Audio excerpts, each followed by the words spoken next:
교육부가 사교육 카르텔 척결을 목표로 이 관련 업체나 개인을 대상으로 강도 높은 점검에 나서고 있습니다.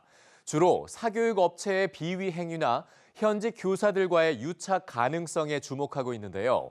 정작 정부의 전직 고위 관료들이 사교육 업체에서 활동을 하거나 대학 입학처 관계자들이 입시 업계에 취직하는 사례도 상당하다는 주장이 제기됐습니다. 금창호 기자입니다.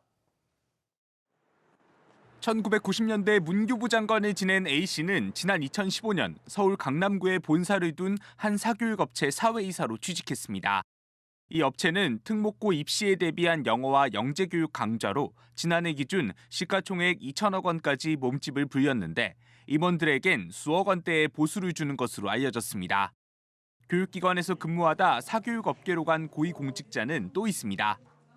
교육과학기술부 학교교육지원본부장을 했던 B씨는 지난 2022년 사교육업체 감사를, 수도권교대 부총장 역시 지난해 사교육업체 사회이사직을 맡았습니다. 현직 교수들과 입학사정관, 국회의원도 사교육업체와 직접적인 관계를 형성하고 있는 것으로 전해졌습니다. 대학 입시에 직접 관여하는 입학사정관들도 예외는 아닙니다.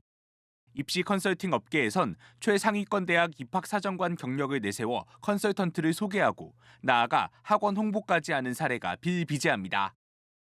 양정호 성균관대 교수와 한반도 선진화재단, 바른사회 시민회의 등 단체들이 지난 10년간의 교육계 인사들의 사교육 활동 현황을 분석해 언론에 공개한 자료입니다.